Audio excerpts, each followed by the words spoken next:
We've come all the way to Switzerland today to the Sauber F1 team, and I am currently sitting on Robert Kubicy's 2008 Sauber F1 car. He won the Canadian Grand Prix in this car, but I want to know what's going on inside it. So Sauber have done all the hard work for us. They have cut this car in half. Come and check it out. Looks pretty normal from this side, but come over here to the other side. Check it out. Look what is missing. The entire left side. I'm going to give you a tour of my best bits and favourite parts of this cutaway car. So we'll start at the beginning, right at the front. Here it is. The front of the car, all created in honeycomb carbon fibre. Look at that, look at the detail, it's unbelievable. Now these cars go through massive testing at the beginning of the year. If they fail the crash testing, they can't actually compete in F1. So vital that this part is strong enough to protect the driver. First bit you come to, the brake fluid reservoir. Now all the fluid comes down through this pipe into the brake master cylinder. That then fires it out through this to the brakes to stop the car. Pretty vital.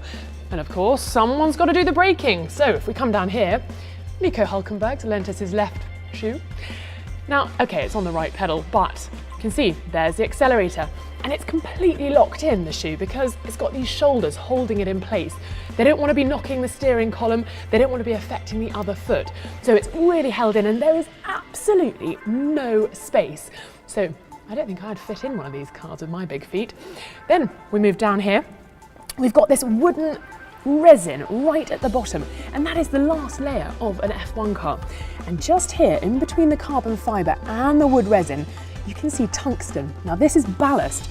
The engineers and mechanics want to make the car as light as possible, and then that gives them much more to play with when it comes to positioning the ballast. The drivers might want it at the front of the car, they might want it at the back of the car.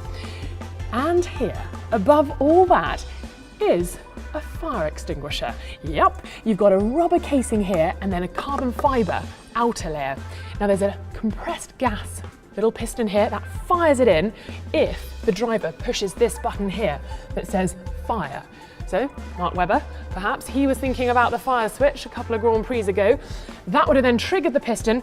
It then sends the gas in between the rubber and the carbon fibre, and it gets shooted out. And it gets squirted just out of here. There's a couple of little nozzles just here and then back here as well. In between, you can just see a little bit of red in that little gap there. But if we go back down here, this is where all the excitement's happening. Let me tell you.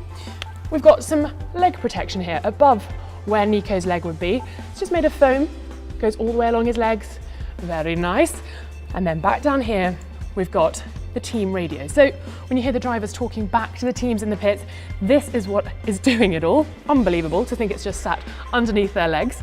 Underneath that, you've got telemetry. So when Lewis Hamilton got into all that trouble for texting and tweeting his telemetry, that was where all the information had come from. And then this is effectively the computer on board the F1 car. It's unbelievable. Loads of little boards in there with lots of wires and cables. And then here, have you ever wondered how they do the timing? This is the FIA's little lap timers sitting neatly in here just above that wooden resin and in between the carbon fibre. Now, it wouldn't be an F1 car without an F1 driver. Now this is Robert Kubicy's, as I mentioned, from 2008.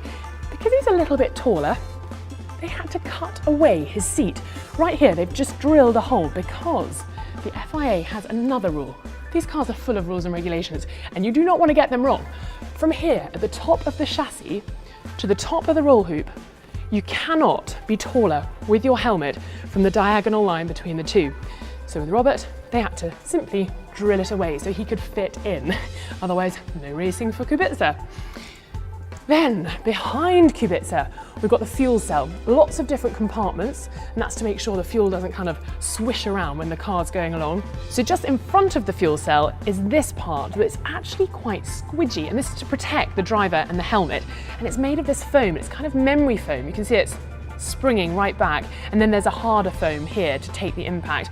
And this, there's a nice little pull thing here, you can take that off. This is for the marshals in case there's something wrong with the driver, and they can literally just pull that out really quickly, and they're then able to lift the driver out in his seat as well. So I'm going to leave that there. Perfect. Now it wouldn't be F1 without a little bit of secrecy, and there is a reason why there is a board over this part, the engine. It's a V8, it was made by BMW, and they could technically still sell one of these, so no peeking, but I can show you an engine over here. So here it is, a V8 engine. You can see all the exhausts, they've got to be the same length, so that's why they wiggle around each other. That is then bolted onto the gearbox. Here you go, you can see the gearbox housing, and then the rotary dampers. We've got some suspension, all made of carbon fibre. Still very light though. You've got push rod, and then that all comes out to the left rear tyre. I'm going to go back to the car now though, come and see the rear wing. No DRS back in 2008, so no ability to adjust this rear wing. And of course, more crash testing at the back of the car, just as we had at the front of the car. This will all undergo crash testing at the beginning of the year. And again, no passing, no racing. And then my favourite part, it's a little accessory, but very, very important. This is your rain light, which will of course flash if it's pouring with rain.